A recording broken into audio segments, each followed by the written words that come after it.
Just take one hit. Don't you want to be cool? Gather round everyone. The show's about to begin. Turn on, tune in, drop out, this show's amazing. It's super lemon haze, you know them boys always blazing. Put one in the air, fill your glass and get to raising. Kirkman praising, school flag waving. Chopping up the topics instead of choking on some chronic. Scott and Eric breaking it down like 21st century prophets. Eyes glazed and minds dazed, it's knowledge they convey. Roll up and consume the super lemon haze.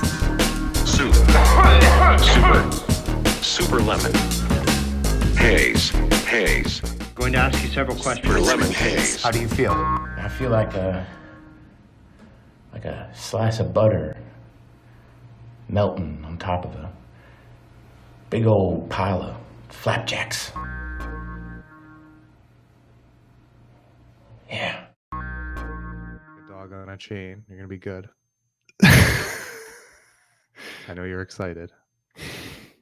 That's why I like talking to you now first for a few minutes. Are we recording? Yes, we are. Good. Excellent. This is good. So now I have like what? What time is that? This is when I run around the house 10 times and what's the clock? What do we got for clock? What do we oh, got? time. It's Yeah, 8:24. Oh, perfect. So yeah, I have like 20 minutes. 20 to minutes. fucking mellow you the hell out, and then we'll get into this interview. That's perfect. Super lemon haze. Super lemon haze, motherfuckers. Look at me. I'm like in fucking college, graduate school. I got my blap. Got my blap with my blap. Yeah. And my blip and my sip. Yeah, I just picture you like in an old like 50s news conference with like the hat on and the little like notepad in your hat, and you're like, press, sir. Like you're just like going. Like, next question. Read all about it, folks. She gave me really good advice. I was nervous. I was a little nervous, so I went up there. She's rocking the kid, and I'm like, I'm nervous. She's like, why are you so nervous? I'm like, I don't know. This is probably our biggest. It's a good one. I don't know if it's the biggest, but it's a good one for sure. It's a good one. It's up there. And she's like, he's just a dude. Yeah. And that's what it is. So we have a special emergency weed review. Oh yeah. Correct. We had kind of an impromptu. I guess you could say it was a prescription, so to speak. Yeah. We've had the diagnosis. We've sort of slowly diagnosed over time. We've talked about the man.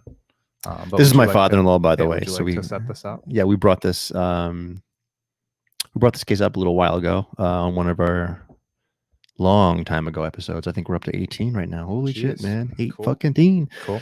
My father-in-law is a very active cannabis smoker, loves the flower. Due to the COVID-19 a couple months ago, he was very aware that smoking anything could help, inflame the lungs and make him more vulnerable to the disease. And so he decided to make his own edibles, which I highly recommend as long as you follow a recipe of some sort. But he decided to take it upon himself to make the How High segment, by the way. Actually, isn't that where it started? Could make it to the How High segment, or No. maybe it was at the How High segment. Yeah. So yeah, he first steeped it as tea, Like a tea type of deal. Like a tea type deal. It, yeah. that didn't go well for him. He definitely overdosed. He didn't die because no one has ever died smoking or using cannabis. We know that for sure. He just wasn't necessarily sharp with it when that happened. No. Yeah. And apparently he stunk up the house too. Yeah. We found that out We did. recently as well. And then the second time, I think he was trying to use it as a milk to put it in his. So he somehow used cream or something, try to cream it or He was something. trying to get the fat lipids out of it. Yeah, and then he added it to butter. his coffee. Yeah. It didn't That go too well either. No. Bummer. And I think the other piece was that he, the stories that I was also hearing just about him getting like weed or getting flour was that he was kind of just meeting some dude in the South End, and it was kind of whatever, just cash in a parking lot, kind of. Yeah, in a mall parking lot. And it's a guy you knew. It's not the end of the world. Yeah. But it's not like, it wasn't super sketchy, but it's not exactly like the most not sketchy situation there No. either. Like there's some left to be desired there for. Yeah. Well, I mean, for professionalism. me, I mean, it's not the activity. It's more the safety feature, right? So I Yeah, mean, like sure. if he was just doing it anywhere, I wouldn't care. But the fact that he had to go to like a mall parking lot in like the dark and like do an exchange, like that to me, he's like almost a 75-year-old man. Like Right. that's nothing he should be doing. And then I think the last piece for me was I had heard, I caught a story somehow while on vacation or hanging out somewhere that he's kind of like, sometimes he'll come over and he'll just be kind of like totally out of it. He'll be pretty like really stoned or like really sleepy or something like that. Or appear more stoned. And I'm immediately thinking, okay, so then he must have like gotten into some like lower end on the spec, like some indicas or so. There's a particular strain that's just zonking him and like kind of putting him down and not necessarily making him active. And when he's seeing you guys and seeing family and stuff, he wants to be like buzzed up and good to go. Yeah, he told me on average he takes about 9 to 10 rips or puffs. Right. What do you call it? Yeah, hits. Okay. Inhales. Yeah. Gotcha. So I prescribed him a hybrid, sativa hybrid, or a sativa leaning hybrid, I guess you could call it. It was Root 90s, Grow House, Cindy 99. I think it was C99. Yes. What was the and what was the I'm gonna go look it up real quick because I have it on my profile. Hold on. Profile. What, as far as the notes on it? Well, no, I took a picture of it. So is that what you're asking about? I think it was Cindy 99. Sorry, pretty sure. Give me a fucking just second. to confirm. My fucking whole feed is fucking I know. Fire K Marco. Fire and K Marco. My whole and weed. I'm like going. Yes. So it was Route 90. Yeah, that was the grow, and then it was Cinderella 99. Yeah, Cindy 99. Yeah. Cool. Which is a TAC 20%. Yeah, so kind of average TAC, not the highest, not the lowest. Yeah. And then it's a kind of hybrid leaning sativa. So please talk to me. What was the review? Yeah, so I called him. So now it's been a couple days since we gave him the stuff, and I was asking him questions like, so what did you feel? Did you feel any different? Because he was completely out of his other stuff, so he wasn't like mixing anything. Right. It was strictly this was the only thing that he had in the house. Good. So it was a pretty good summary as to what he felt. So I mean, the bottom line is that he doesn't feel like he like felt any different. So he said like the buzz was almost exactly the same that he felt from the other stuff.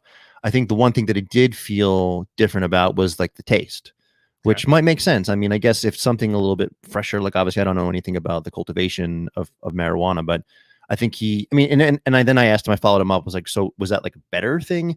And he's like, it is like, I think he just wants, doesn't matter. Effect it doesn't what matter. Matters. Yeah. So he basically came out of our situation feeling that he has a pretty good dealer. I mean, that's pretty much what he said. That's good. Yeah. That's very good. And he might be the dealer might be, who knows? I mean, that's the whole problem is you just you're not looking at a menu and you're not picking, you're just kind of getting.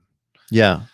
So he did not feel like he was passing out. I didn't really get into because that's the inconsistency piece. Yeah. I mean, concerned about. I think we just have to ask him a few more questions. I feel like I was just trying to get out of him what he felt different about it. And I think it seemed to me he just felt the same. Yeah. So, but when I talked to him, he was clearly high when I spoke to him, and he was very lucid. It wasn't like he was like mumbling or whatever. So it at least made me believe that, maybe it was positive, maybe it wasn't. Maybe it just I'd like to ask him the direct question in a nice way, of course. Just like, okay, so if you had to have that every single time, is that the kind of high you're looking for? So what was in there? Like 3.5 grams? What was that was an eighth. So 3.5 grams. Yep. Yeah. And I guess I'm Nothing just wondering, crazy, just a little, just something to figure out if he's interested in it, Yeah. And that was like $60. Yeah. I mean, I think it's 55 and then tax and whatever. Would you have any idea what an eighth costs on the street right now? Like similar, always. Yeah. No, I remember paying $60 for eighths back in the day. I was just curious. If you got a $50 eighth, you were pretty pumped about it back in the day. Yeah. When I was in high school, I remember I could get $40 eighths, but they're usually like beasters, like mids from Canada. Nothing great. So nice. To be able to like kind of pick your own thing, and then I don't mean tax, the ATM fees, the fees just to run the card, obviously. But just that extra $5 goes a long way if you get to actually pick the kind of high or the taste you're looking for. So. Yeah. So that was like I think that's going to be more of the follow up with him, is just maybe get a little bit more information about it, but also tell him about some of the differences, maybe some of the control, maybe just, I mean, I think, because that's the one thing that, I mean, he is obviously doing it for effect. It just seems like that's the case, but If we could at least say to him, it's safer because you're obviously knowing where it's coming from. Yeah. I mean, at the end of the day, whatever, choose your want. But Yeah. if if he wants to like take a look at the menu, Yeah. I mean, I was like, well, here you go, pick and choose. Is Right. this better than this guy? You tell me. I mean, Yeah. at the end of the day, you got to kind of pick and choose. Yeah. But, I mean, I guess obviously in the end, the motivation for us is to make sure that my father-in-law isn't driving to some random parking lot, exactly. doing a deal. And we're keeping him corralled. Corralled in more ways than one. Exactly. We love you, Dad. And he did ask about some gummies too, like most. He did. By the way, last quick topic. Yeah. He did say, one of the first things he was mentioning was like, I also would just like to kind of stop smoking altogether. Yeah. How do I get into edibles? Because it didn't go well. And then that's where I heard about the stinking up of the house story, which worked out well. So we'll grab him some of those kanji fruit bites or something like that too. Something controlled that's a small dosage. Yeah. Awesome. So we're looking at a really unique guest that we're bringing on the pod. Yeah. He's not here yet, but I feel like we should do a little bit of some intro exactly what the hell's happening, as you kind of give some background to what you're up to here, what we've got going on here. It's almost like the game of Clue. I feel like we're just like playing. I feel like we're playing a board game, and we're looking for the right guy with the right weapon in the right room, right? And what I mean by that is, we're dealing with cannabis. Obviously, that's the big word that we're working with. We love it. We appreciate it. We see the value in it, and we really do believe that it could be a major commodity in this state, if not the country, but at least we can think small enough to think it's going to be a major player, tax revenue wise. Job wise in this state. But there seems to be two sides to the game right now. And we're trying to bridge the gap. And, we got on to this conversation with Tom. Unfortunately, we weren't able to play that, as everyone knows, but we were trying to identify what that gap is. And the more and more I read, watch, listen to the people in my mind who are really important in this industry, in Massachusetts, in the cannabis industry, I sort of came up with, I feel like I have the top three. And I think, and I think now, and obviously I want to bring these up now from this interview going forward, because I want to see if people actually agree that these are three major functions of dysfunction in this state around cannabis. And we're going to have someone on from one side. We had Mike Crawford on. We've spoken with Mike and Grant from the Young Jerks, who are from more of the advocacy, from more of the activist side. They've got several things. I mean, they're kind of on a couple of different topics about and I don't even know if it's necessarily, and you've done a great job of raising the topics and big cannabis and certain things that you've kind of thrown out there with graphics and marketing and with great questions. I think you've done a great job with that, Mr. Producer. Thank you. Yeah. But I do my best. But yeah, seriously. I mean, they kind of have a couple of different sort of, I don't know, common man, common woman themed thoughts that they're throwing out there, right? They're talking about workers' rights. They're also talking about the lack of diversity or equality in folks that are getting different loans and grants and permissions to do business in the state. So they're sort of pointing out a couple of different things. I don't know what their message is, if it's big versus small or what. He's just sort of what I like about Mike is he's just sort of pointing out bad stuff that he sees in general. That's definitely his approach. And that was kind of what my interaction with him was today on Twitter, is that, that's been very effective for him. Like you said. Now Grant, he's more into the actual, it sounds policy, like to me, the policy and the legislative the lawsuits, stuff that's been going the legalese. On. Yeah. And he's sort of been really harping on, he's got some examples apparently where he really feels strongly how, they've anytime they've had a chance to go to court and represent themselves in the state, they've not supported anything that we've talked about, that they've talked about with regard to, I guess, with regard to economic or any sort of economical or socio development, right? Yeah. I mean, I think and Mike said this before, but I think Mike really does represent I don't say the voice, but he represents a huge voice, a huge population of people in the community. And I think Mike and Grant, they do an amazing job talking about the issues with both people and policy. But I think in the end for them, it's it seems to me, based on everything that I've watched, read, and learned from the time that I've been doing this with them, is that they're a little bit cloudy in terms of being able to see the opposition in their mind as someone that they can work with. It seems like they've made the decision that these are people, and I'm talking more about corporate cannabis. These are people that only care about profit.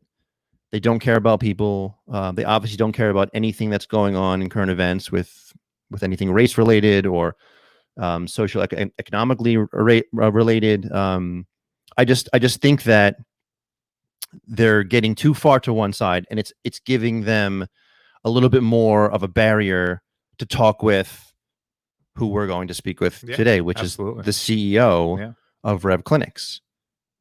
Yeah.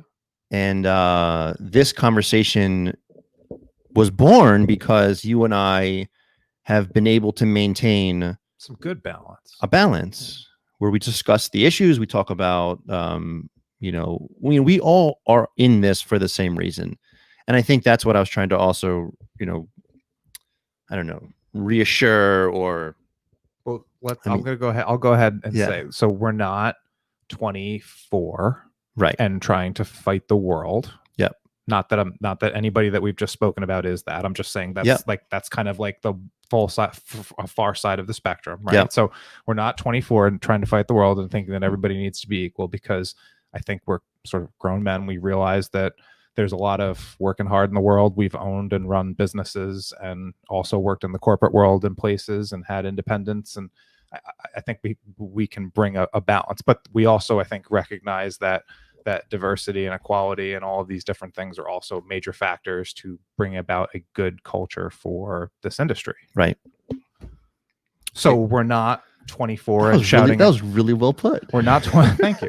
We're not 24 and shouting at the world, but we're also not some sort of, crooked politician who's lining pockets. Right. I don't think we're, I feel like we're kind of fighting in the middle. We're kind of falling right in the middle here. We recognize that some of these things have happened in the past. Yeah. We see some things that don't look good on both sides. Yep.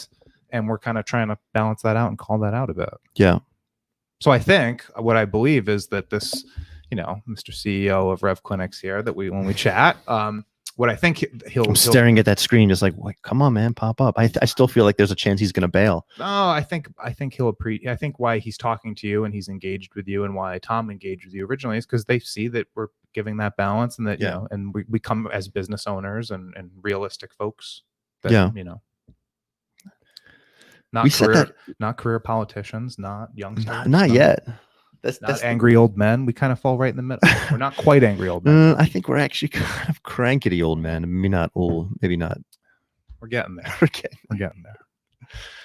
Well, anyway, we're gonna keep fucking bullshitting until Keith Cooper comes on. Do you want to talk about the Fire K Marco thing real quick? We could talk about some Fire K Marco, and then we had some Twitter activity today too, as a backup, as another topic. For you to throw out. Well, you go first. What's your interpretation of this whole fucking Fire K Marco thing? I mean, no question. He just doesn't like Steve. I mean, and that's clear. I mean, seeing especially when he gets kind of called out to, it's clear that he's against the show. He's against Steve. There's a complete lack of like respect or even wanting to deal with them.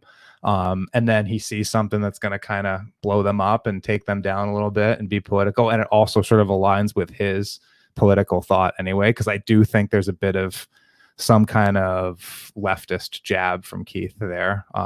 It is what it is. I mean, not to get into the politics. I just think that's kind of his take on that. Like, he's kind of against that a bit, but I mean, sure, throw up Zonker, let's do that, and then kind of blow it off to Dave the way it was set up. I mean, it was set up kind of crooked, to be honest, the way I see it. So I do agree with you on the sense that I think he does have some level of disrespect for Steve. I also think, I think in general, I think it's just the show. I think it's what the show represents. And I think, because of the way that Kirk likes to address certain issues. I mean, last week was obviously a pretty offensive, day or two with Kirk attacking some of the, righteously so in my mind, for attacking some of their, key podcasters about, posting links for, I don't know, bailing a lot of these people out. I mean, I thought he was asking legitimate questions though. Like, did you do that research? Did you really look into that stuff? I mean, listen, I can't come on here and say the things that I'm trying to talk about, and you can't come on here and fucking shout at these crazy people about weed policy if we don't do a little bit of research. So I would ask that question, and then he doesn't get anything back. Like, it's not like this kind of boiled for a few days. It wasn't like this all just happened on fucking Sunday and then Zonker did his thing. I mean, this has been going on since basically since the riots and the protests really started. So she had plenty of opportunity. Any of them had plenty of opportunity to be like, no, I looked into this. This is mean, and they nothing. And then he just keeps kind of asking, and then Kirk does his thing, of course. Which, I loved the rundown, by the way. With all them basically like just trying to get him. Nothing better than when just dangling Kirk that carrot. Nothing better than when Kirk Minahan's right. Right, exactly. As I'm an old KFC fan. So. And a classic rundown with them fucking with each other with the audio too. I don't know if you heard that, but it was so funny. Yeah, so funny. I mean, I guess I heard Kirk spoke with all three. He spoke with Big Cat. I listened to that. It was great. It had KFC and Prez, and I feel like the underlying theme is they weren't going to do anything to K Marco about it, no matter what. And I think, I mean, it's not that big of a deal to them, unfortunately, to them. Yeah. But it was a pretty big deal to me because it doesn't make any sense to me. Again, this is sort of like, I guess, when I think about the media and even almost to what we're going to be discussing tonight with Keith, but like there's obviously there was an agenda, right? K Marco didn't even read, he admitted to not even fucking reading the goddamn blog. He only posted it to cause some level of negative reaction toward the show. So here's the man. He's coming in. Excellent. That's good to see. Anyway, so fucking K Marco, fuck you. I do hope at some point he does something serious enough to be fired, and that'll be a hell of a day for the Minifans. He was one of those. It's funny that they all kind of didn't realize, they weren't originally kind of thinking it through, or when it was first starting to happen. But yeah, he's been there. He's definitely, like, I think somebody said, like, on the show recently, does he have equity? Well, big time equity, 100%. I mean, he was the original. He was hired when KFC was hired. Yeah, he was just a blogger, right? He was the New York blogger with KFC. Right. Like, basically, what happened was Dave didn't have the money to pay. He only had the money to pay one guy, and it wasn't much money to begin with.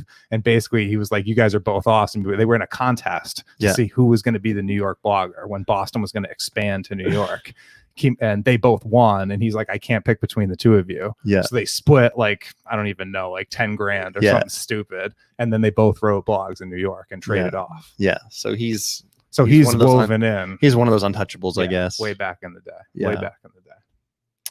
All right, Keith. I see you're in the room, so I'm gonna try to bring you in here. I saw him buzz over there for a second. I did. Keith, you there? Yeah, I'm here. Can you hear me? I do. Question: do you want to stay just audio, or do you want to do audio video? Happy to do video. All right, let's throw it up. Anyway, this is where you get to be a producer later. Exactly. We will never see this part, or maybe we will. Maybe I'll just leave it in because I'm fucking tired of editing. It could be fun. All right. If it doesn't work, we'll just take the audio. We'll go audio if it doesn't work, Keith. No worries. Keith, you there? Yeah, I'm here. Don't worry about it. I'm not sure what's happening, but I don't want to take up any more of your time. Yes, sir. So let's just roll if that's cool with you. You got it. Welcome to Super Lemon Haze. Thanks for joining us, Keith. Appreciate it. Thank you so much for coming on the show. Absolutely. So I first want to address something that happened this week, which was completely shocking and surprising to me because I felt like the effort was there. Unfortunately, it got misinterpreted, and I'm referring to your appropriate Black Lives Matters post on your Instagram. So can you explain what happened with that? Yeah, so we were all very disturbed by what has been happening, and we sat down with our employees and talked about it. We talked about what we wanted to say, what we wanted to do, and how we wanted to show up as an organization and as a team to our customers, to the people in the community, and so forth. And one of our very creative people, a guy named Gary, who's an executive, happens to be African American, and works in our community outreach program, came up with what you saw on that Instagram, and I thought it was really powerful. I thought it was quiet, but it was meaningful. It was powerful, and I thought it was well sort of produced. And so we put that out there as a team proudly, because we thought that we wanted to show it, and we wanted to make sure that we weren't being quiet on this issue, because we feel very strongly about it. What you're referring to is we got some reaction from a couple of groups or a couple of individuals that felt, or who felt, that it was in conflict somehow with our situation in Cambridge, where we were trying to defend our rights to open our stores that we have in the city. So can just to clarify, I mean, I do want to name one of the names because he's a big name in the cannabis industry, but it's Dan Adams, right? He works for the Globe. Yep. I follow him. He does produce a lot of material. Most of it, I would say most, if not all of it, I've been behind.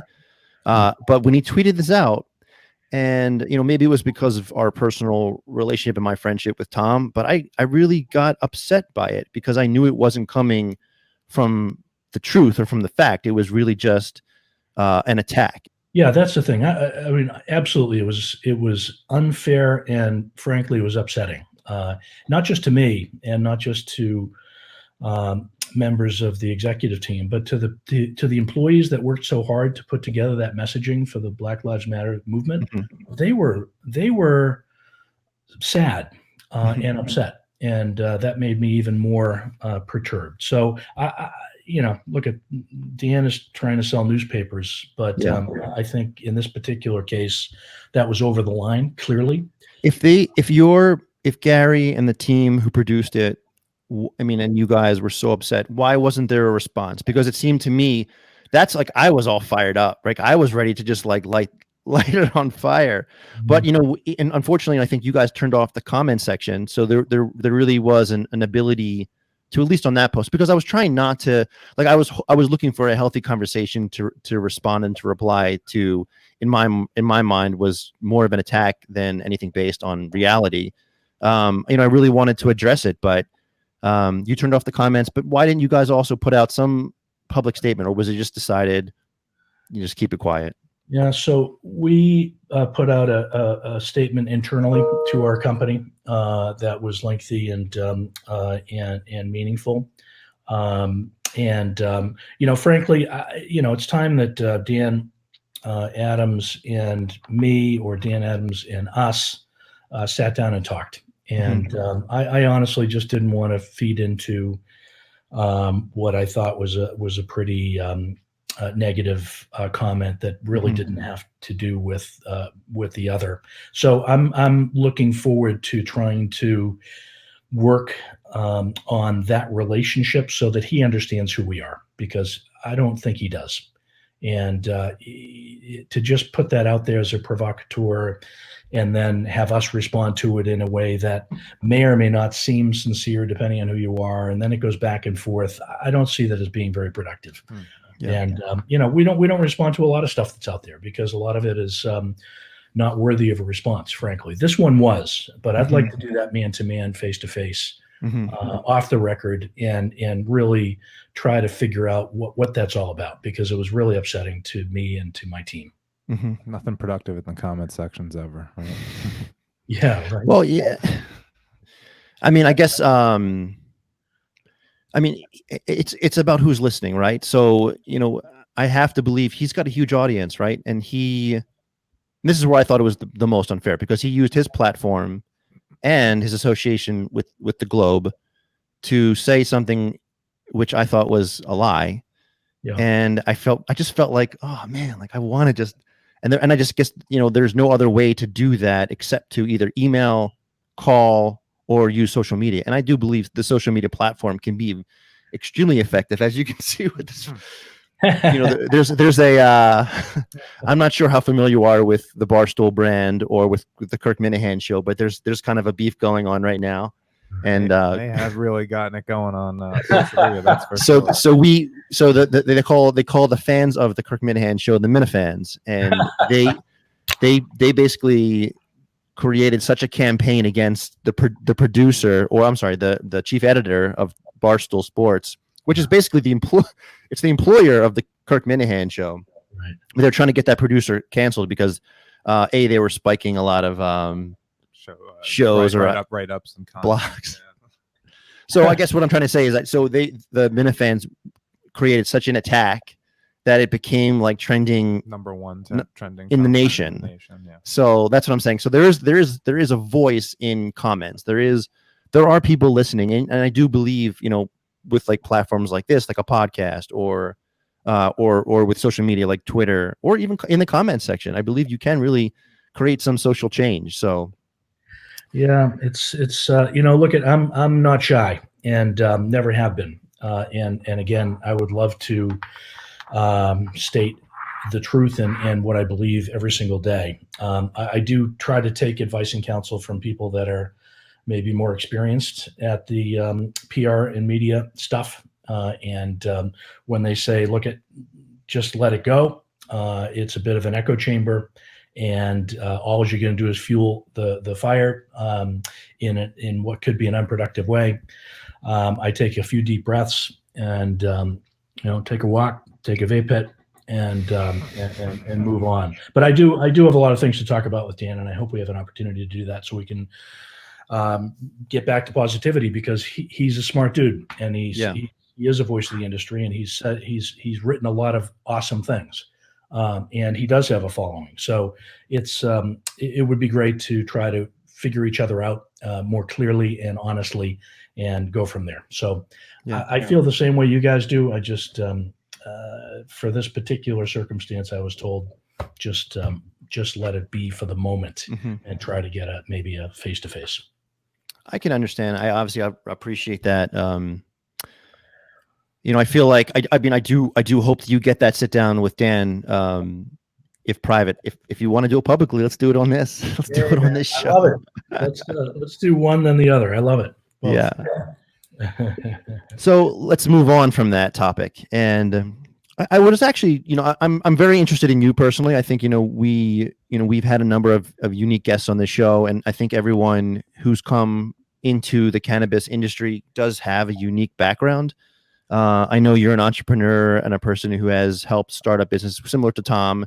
Would you mind giving us just a little bit of background as to how you got into cannabis? Yeah, sure. It was a cocktail party. Nice. Where lots of things happen. But what were you drinking? Lots, and vodka soda. There you go. But I had just sold a company in the digital health space called Constant Therapy. Cool company that was spun out of Boston University that helped people that had had a stroke to regain their cognitive and speech capabilities. Unbelievable application, incredible data, and was helping people dramatically. And so we got acquired by a private equity firm, and they were going to go take it through the FDA process, which I didn't want anything to do with. It takes years, and it's a pain in the ass. And so I was done with that company. This was my 7th company in the Boston area that I've either started or run. And I went to a cocktail party at a golf event. And somebody said, "Hey, you're free. Let me show you a business plan." And it was a cannabis business plan, literally the next day. So I'm 2 weeks out of Constant Therapy. Who was the person that showed this to you? A guy named Mark, and he was he was starting a cannabis company that I don't think ever got off the ground. That was the business plan I was looking at, and it was green something. Lots of them are green something, but it certainly piqued my curiosity. And the more I thought about this business and the industry, because as much as I enjoyed cannabis, I really didn't think much about it as a business for 35 years after business school, and I looked at it and thought, this is an incredible opportunity, once in a lifetime, $40, $50 billion market that already exists, no technology risk, like my other businesses, most of them were tech, and, you had to build it before you even knew whether it was going to work or anybody was going to like it. And you had to understand, how you're going to price it and all that stuff. Most of that stuff was done in cannabis, and it was really just a matter of taking it from under the table and putting it up on top of the table. So I got really pumped about it.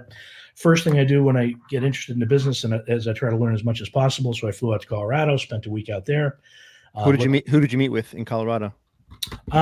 Met with dispensary owners. I didn't have a person that I was out there with. I literally just was shopping and walking around, and I had a couple of people. A guy named or a gal named Meg who was out there and helped me get introduced to a few people. And so the more I learned, the more I got interested. And so I did some due diligence on this particular business plan and found out that it wasn't really going to work out, because the assumptions in there were they were going to get into the business quickly. It was going to become big quickly.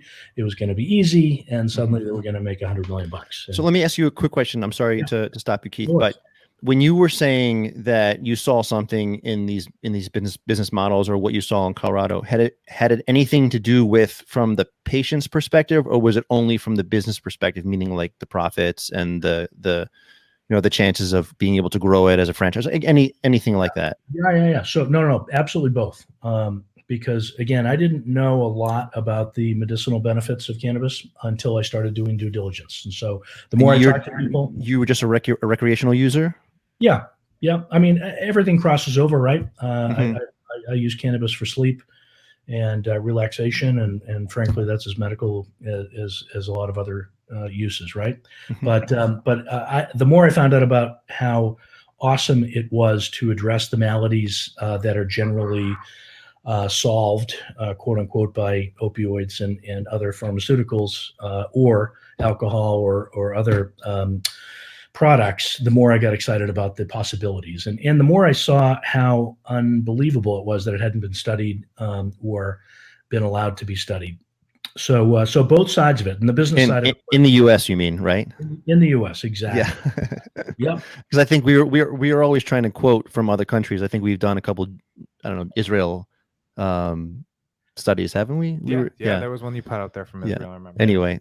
Yeah, so I got totally pumped about it. Looked into that particular business. That business wasn't going to be successful, and that turned out to be accurate. But in my due diligence, I met a couple of people from Revolutionary Clinics, and literally within a couple of days, and they said, "Geez, we're interested in the business. We've got a couple of licenses that are in the works, and we're looking for a CEO." And where were they in terms of the business development of RevClinics at the time? Did they have any stores open? They just had the licenses? Just licenses. They had 2 licenses in Cambridge and 1 in Somerville, which back then seemed like a really good place to be. We'll talk more about that, I'm sure. And they had a piece of real estate in Fitchburg, 250,000 square foot building that was really ideal for turning into an indoor cultivation and processing facility. So they had the assets that I described. They had raised a little bit of money, and so I came in, and it was my job to turn it into a business. Are these the Vinings? Just curious, because I know that name is sort of out there as some of the initial people involved in RevClinics. Jane Vining was the original founder. She had a nonprofit called the Cass Foundation that had, way back when you had to both apply as a vertically integrated player as well as a nonprofit. This was actually kind of rare, because most other people created or made up a nonprofit to meet the guidelines. Jane actually had a nonprofit that was a legit nonprofit that was in operation.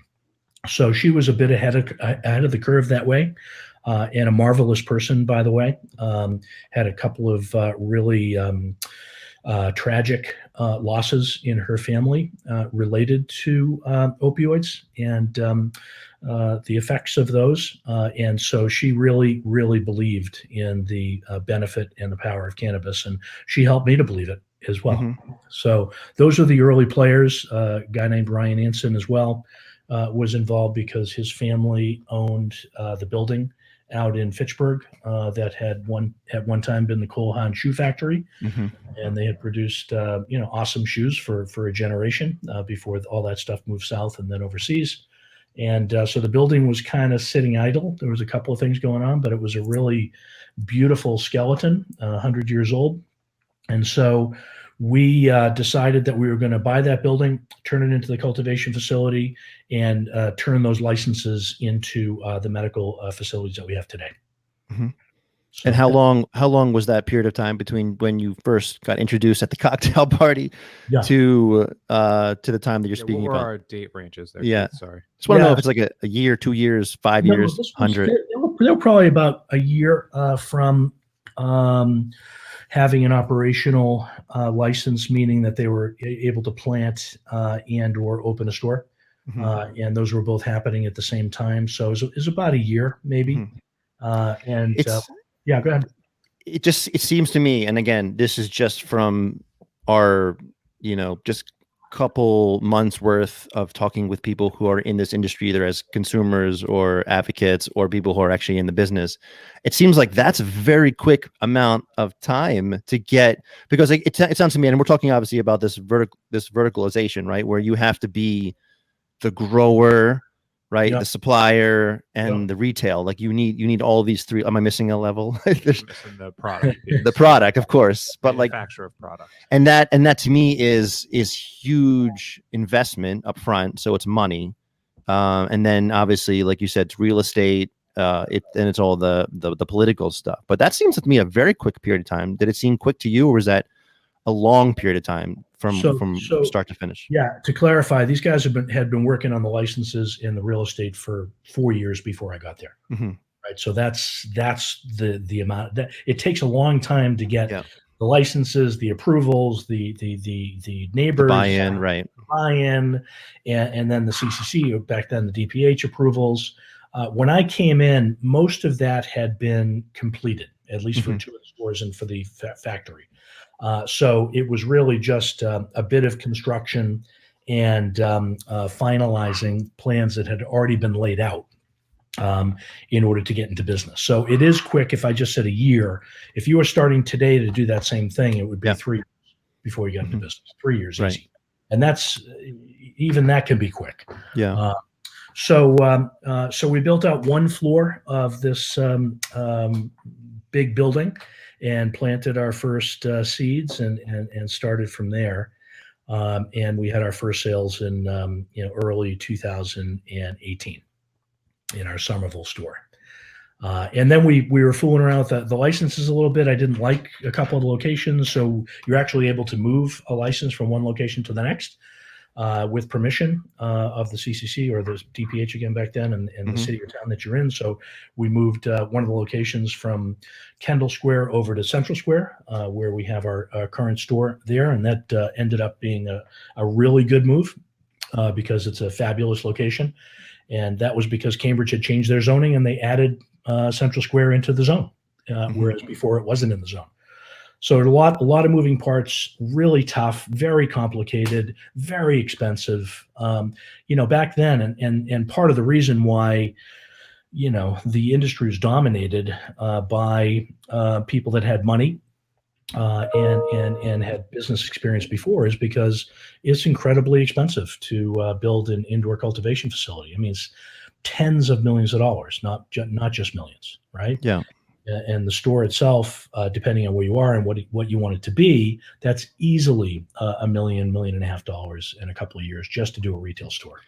And it sounds to me then so that's the medical, right? Yeah, and then a year and a half, 2 years later, when recreational or adult use opened up, it seemed like it provided a little bit more opportunity for some, small businesses or small business minded people to get involved in the cannabis community, correct? Yeah, for sure. You no longer had to be vertically integrated. So Right. the starting check went from $10 million down to $1 million.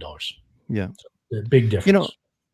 Again, I just need to bring this up because I mean, it's been a common theme in all of our discussions about the inequity of how many of, they call them like, the larger cannabis companies or the corporate cannabis companies or the big cannabis companies versus some of the EEs or the SEs.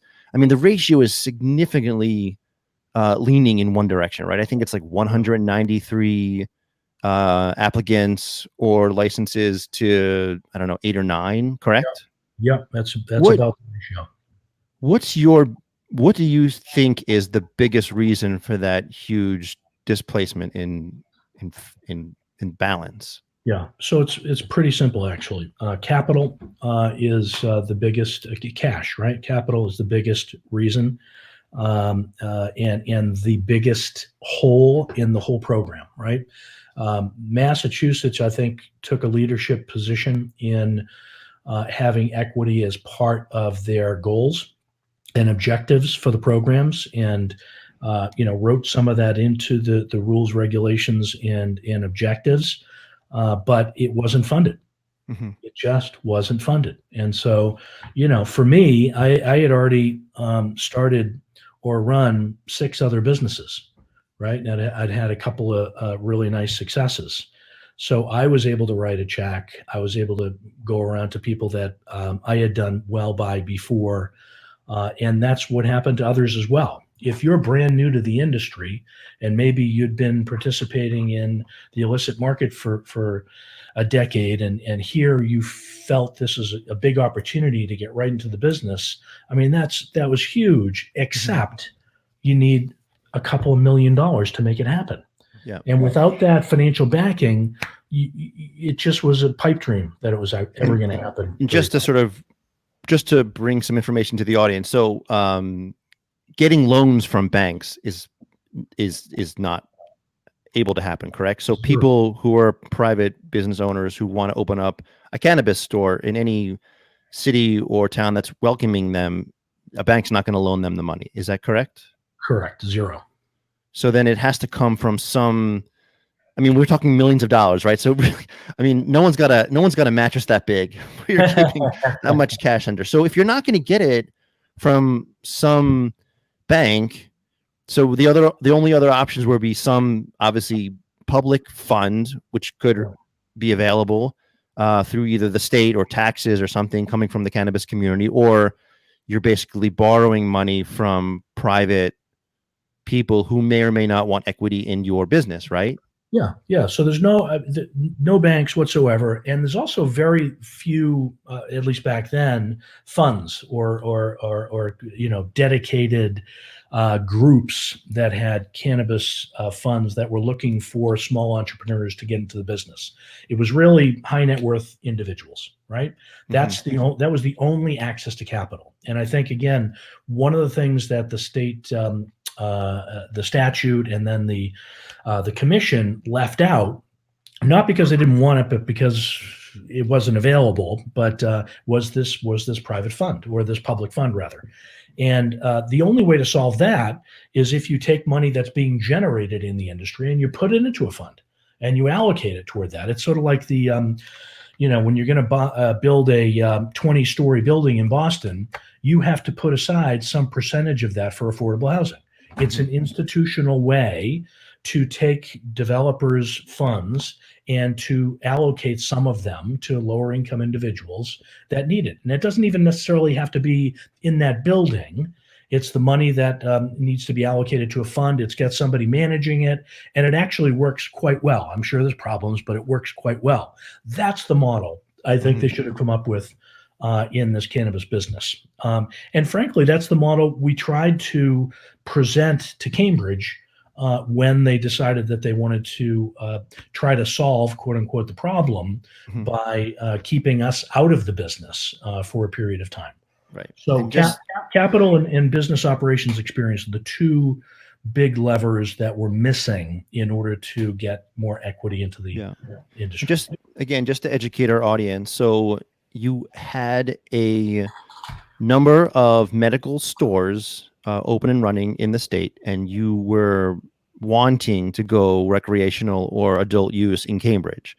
And the town or the city of Cambridge decided to give a head start, a 2-year window for some of the economical empowerment groups or people from the SE groups to start their businesses ahead, just almost basically just to give them a head start. That's correct. That's what they laid out. The fact is, 9-10 months later, nothing has happened. Right. The only thing that's happened is we're still out of business. Cambridge doesn't have the employees that are working at these stores. The tax revenue that Cambridge would have generated and could have put into a fund for the economic empowerment candidates that they were claiming to try to help is going to Brookline and Lowell and Salem and all these other places. So 9 months later, nothing's happened. There aren't a lot of hammers swinging, getting these stores open.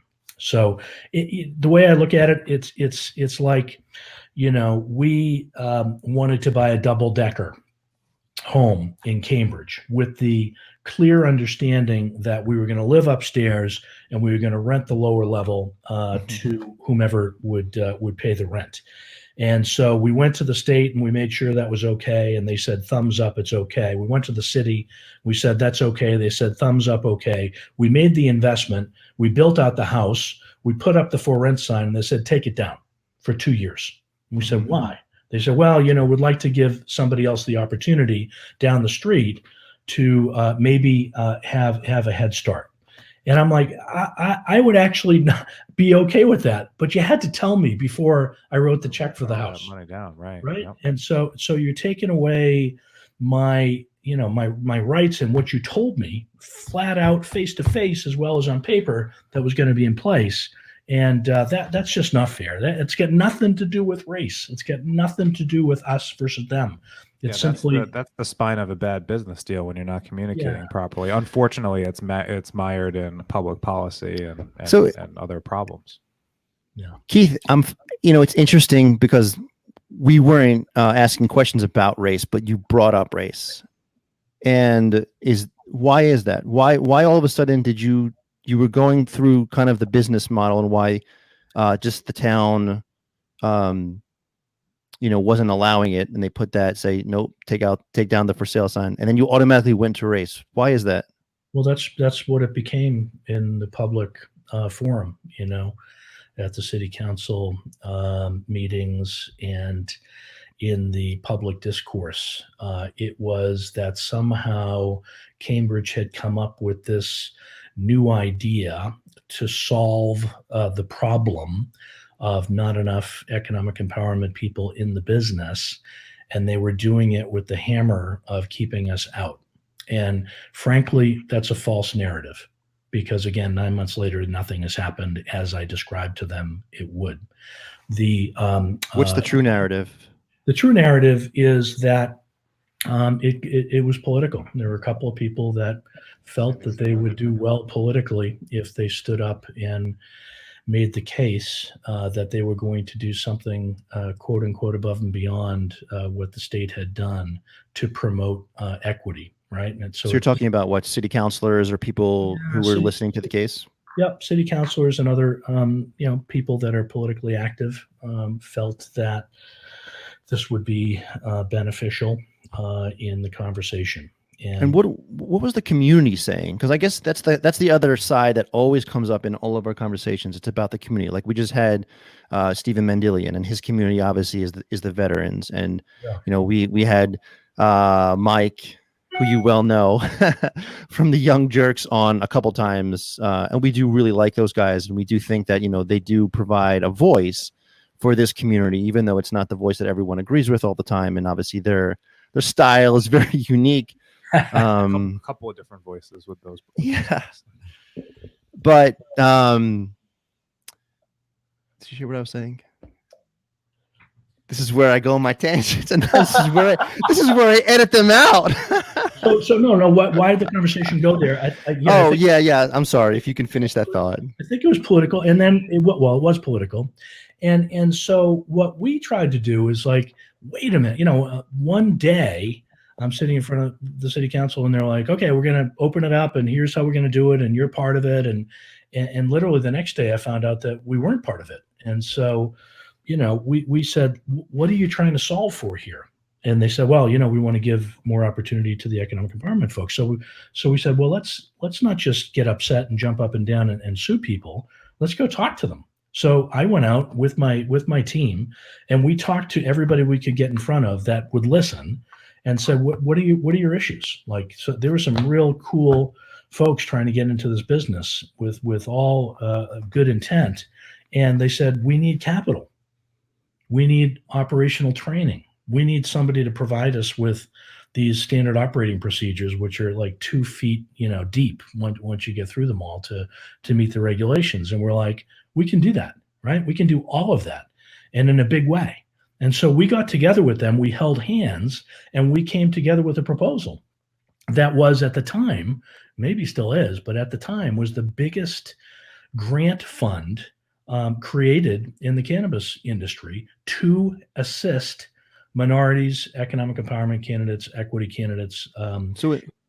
Was it some sort of interest-free loan or money they can pay back over time, or was it some level of equity in the companies that you lent the money to? How did that work business-wise? I'm just wondering what, from your angle, why. I mean, I get it. It felt great to be able to be there and to support them. Yeah. But from a business perspective, what was that angle? Yeah. So what we did was we created a grant fund. That means a grant is you give the money away. It's not paid back. There is no interest. There is no return. It's really just I'm gonna win, and so I'm gonna help you win as well at the same time. And so the fund ended up. We had 4 companies that were participating. The fund was $7.5 million, and it was to be paid about half upfront, which was terrifically needed and really important to people that were just about to sign leases and to start construction. And then the rest of it was going to be paid after about a year. Okay. And that came with consulting and operational experience and inventory, interest-free shelf, filling the shelves and so forth. So it was a very comprehensive program. I was really proud of it, frankly. And the people that were thinking about it felt very strongly as well. So we had, I'm going to say 4 out of the 5 groups that were vocal in Cambridge, that were EEs or social equity, were with us and wanted this fund to happen. And it was incredibly unfortunate that the city council, and again, some people that were sort of working with them, decided that they would go with the 2-year moratorium, and they basically torched this fund, this $7.5 million fund. And people say to me today, oh, well, you're still going to, write that check. I'm like, with what? No, we're now 9 months behind in our business. And you guys should know that it's very hard to make a dime in the medical market. There's only 65,000 patients. They're beautiful people, and we love them, and we serve many of them. But at the end of the day, there's only 65,000 in the entire state. There's 6.7 million people. So you said, though, there was 4 out of the 5 groups wanted to be in this with you. There was a group that wasn't. There was a business. Is that what you're saying? Yeah, there was a couple of guys and a business that were fighting against it for sure. Yeah, and I actually just remembered my point. It was about community. So I was wondering, was there any feedback from the actual community, from the city and the people of Cambridge, the taxpayers, on whether they wanted to have the EE groups get a head start, or you guys? Did it matter? No, look at Cambridge voted like 72% in favor of adult use cannabis just to get it open, right? Like 4 years ago or 3 years ago, whatever it was. The community has been very supportive. Our neighbors in Central Square and over at Fresh Pond, the organizations that we've helped fund and donate to. We've got over 70% of our employees are minority and female in Cambridge. We've helped the veterans, the homeless, in addition to African American communities and charities. Margaret Fuller House being one of them that we really love, believe in what they do, and help them out and hire people through their network.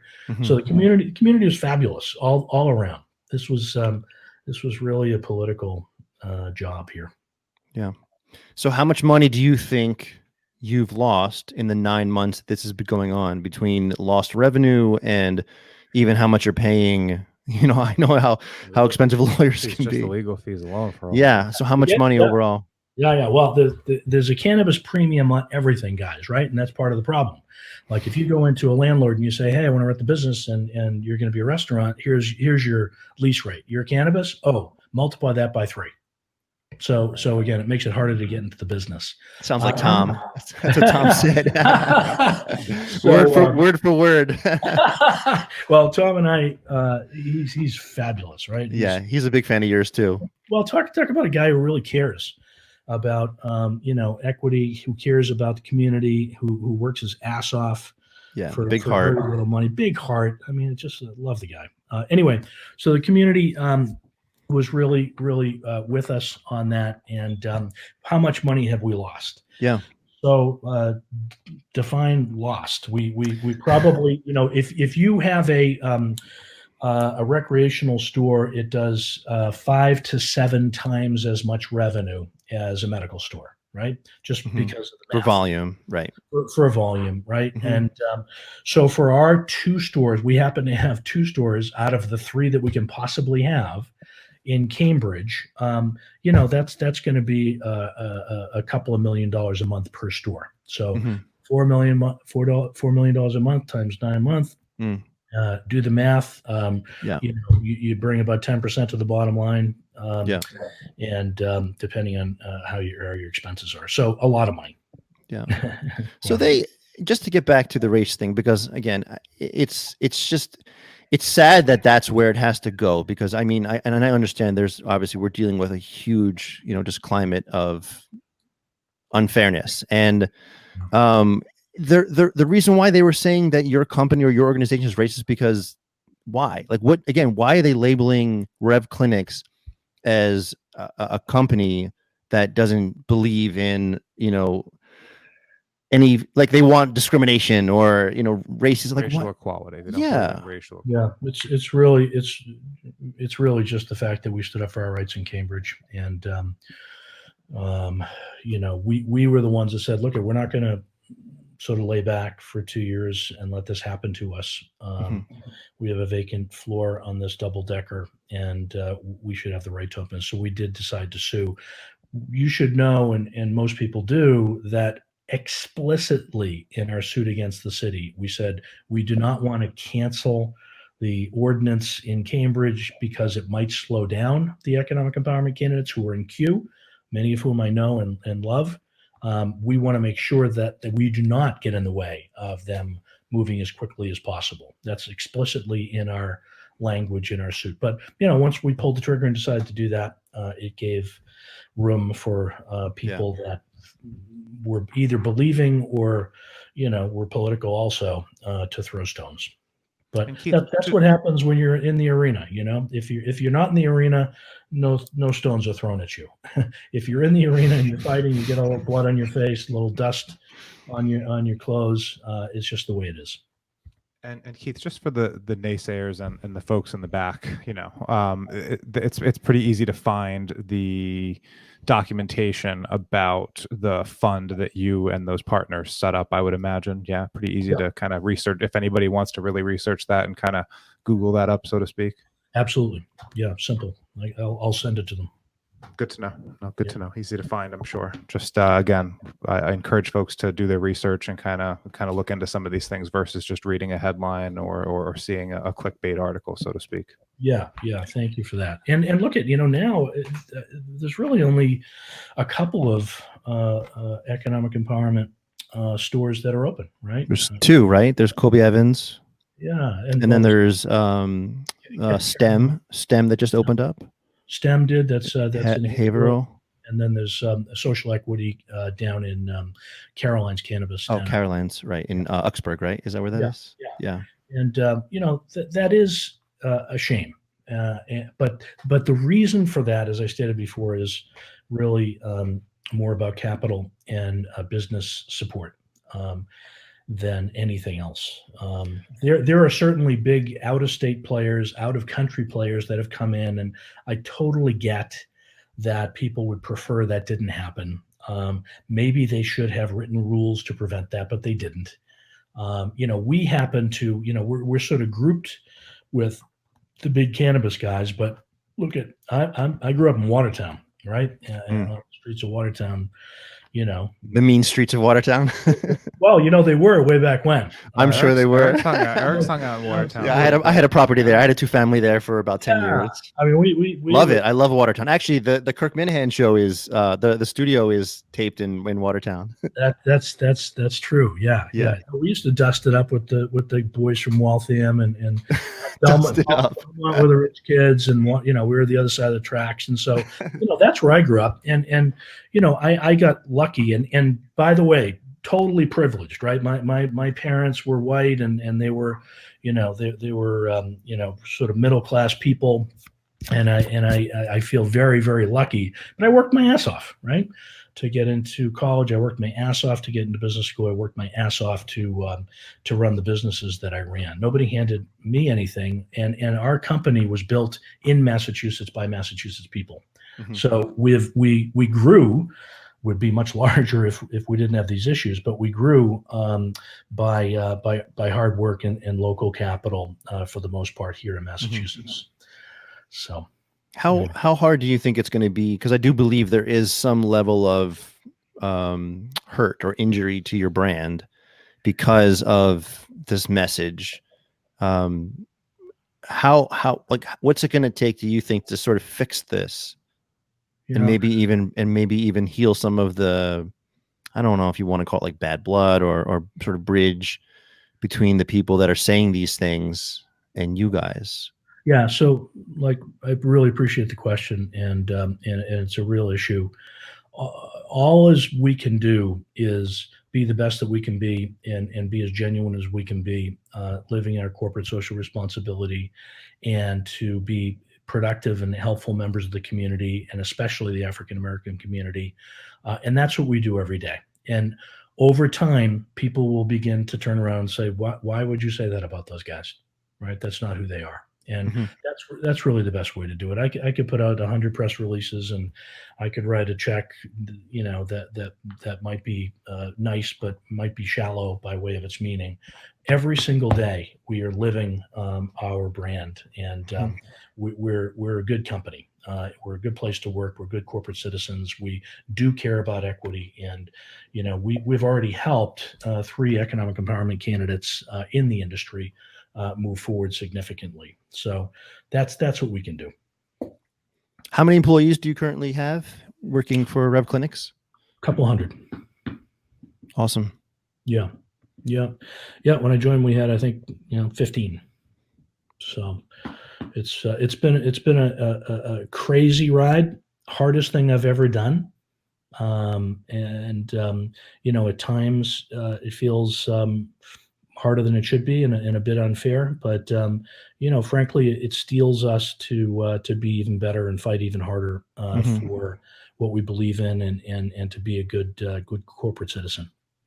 Keith, as CEO, how much innovation are you personally exposed to with different products to use? You mentioned the vape. Obviously, that's old technology, but there's new things happening all the time, and I would imagine you've got some pretty privy knowledge on some cool stuff. How much do you bring into your world or not?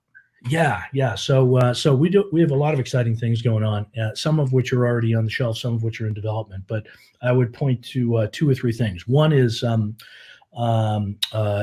Astaria is one of our sub brands that is a sleep product. So it incorporates CBN along with CBD and THC into vape and edible products and a drink that just mellows you out to the point where you just close your eyes and you go right to sleep. So that's really cool because sleep is a huge deal, right? I mean, walk into CVS and, a third of the shelves have something to do with trying to make you go to sleep. Then we have Stir It Up. And this is one of my favorites because, I like my cocktails and sometimes too much. Welcome to the party. Yeah. And so Stir It Up is a squirt drink that is flavored and is THC based and has a beautiful combination of cannabinoids and flavors. And it's almost like having a nice glass of wine by way of its effect, but no calories, no hangover, no booze, and it homogenizes with the mix. Like I have some in my soda water right now, which is pretty awesome. And basically, you're describing it like if it's one of those like iced tea little high concentrated liquids, you just squirt it into your mix. That's it, exactly. There's lots of beverages are coming, right, in cannabis. But coffees, flavors, once you get into the bottling business, it's a lot of equipment, it's a lot of inventory, it's a lot of disposable stuff. Why not just create what we've created called Stir It Up and spread it into what you already have. And the third, which is incredibly exciting, and we launched this about 3 months ago, is called Foreplay. And this is our. I like the sound of that. It's a sex chocolate.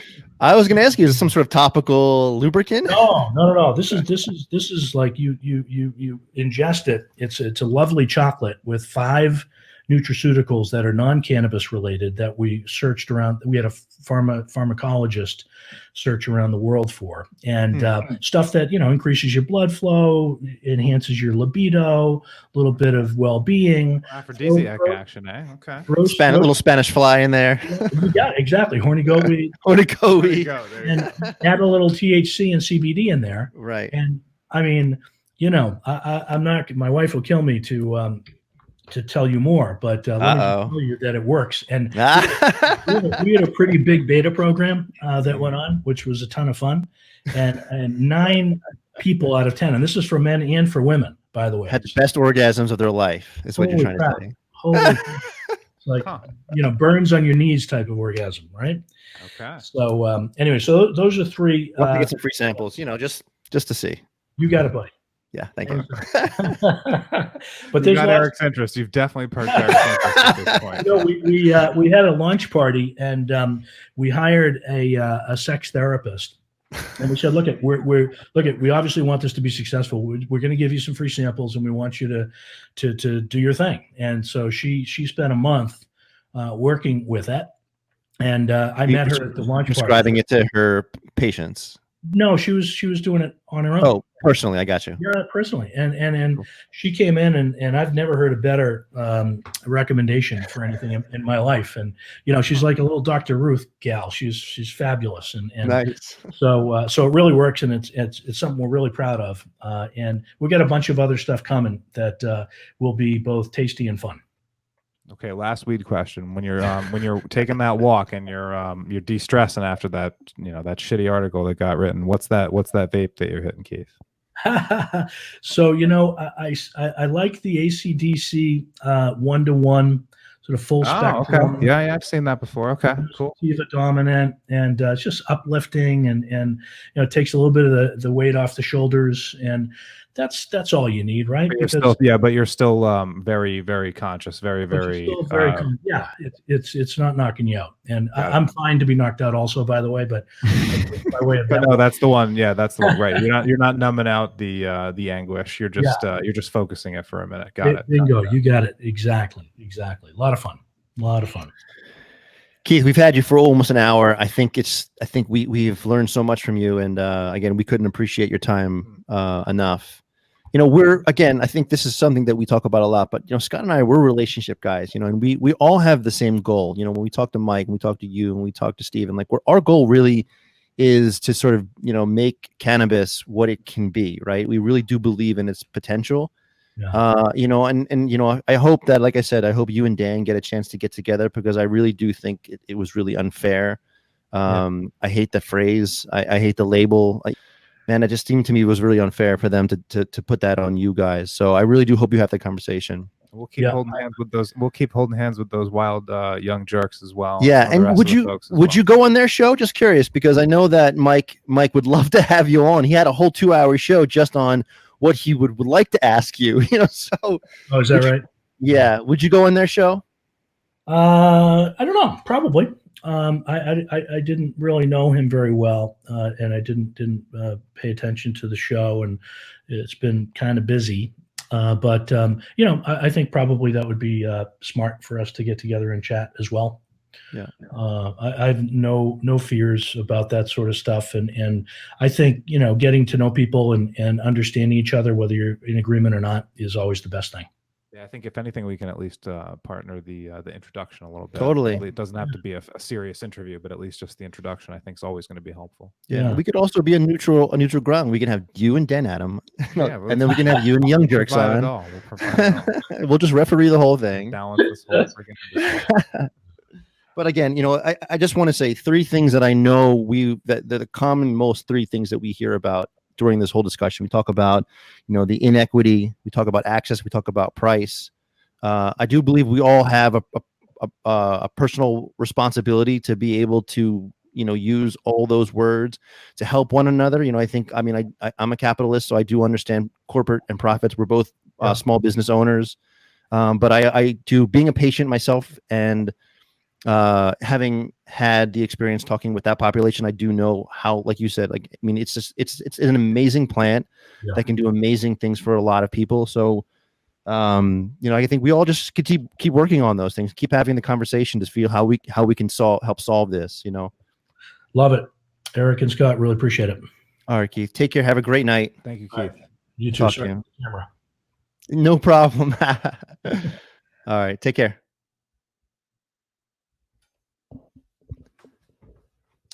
So for me, you know, I always walk away with like one, like kind of like major leverage point in all of this. And you know, I want to hear what fucking Grant has to say and Mike and all the other folks out there. I think the biggest question for me is if Cambridge kind of changes how the game is played after the investments are made, how are you going to call them out about that?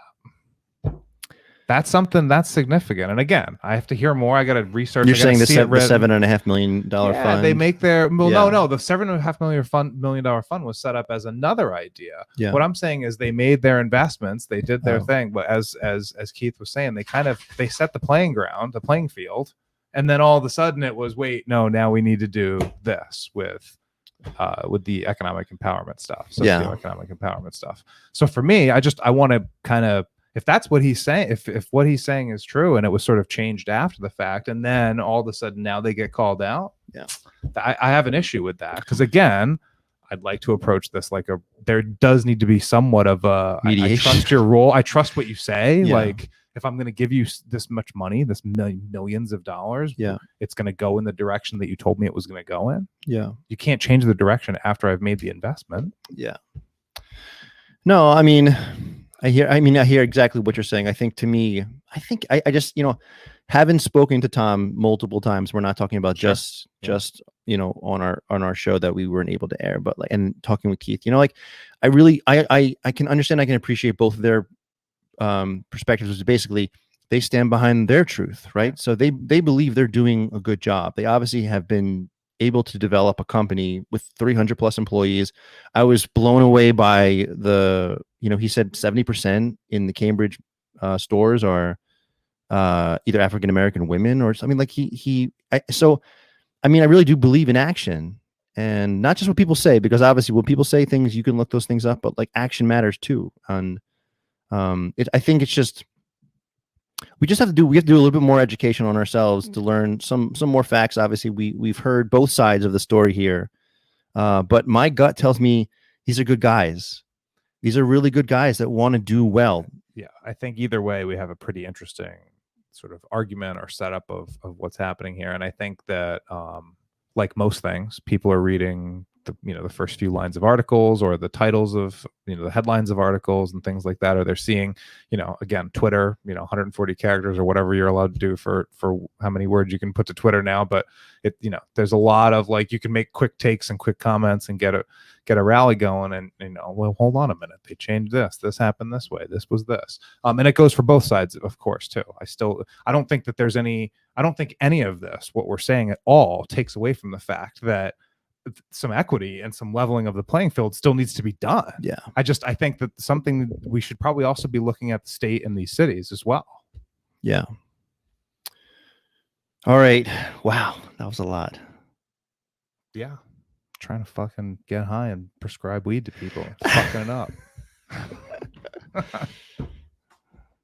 We'll get my dad on. Talk about his weed. We definitely will add some.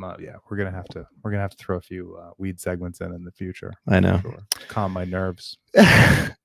put us back on a level playing field. Yeah, we apologize. It's been pretty intense, but again, we're enjoying the conversation, and so it's an interesting one. It's good. Yeah. All right, guys. Peace. Thanks for hanging with us. Super Lemon Haze. Super Lemon Haze, motherfuckers. What is this? Is it over?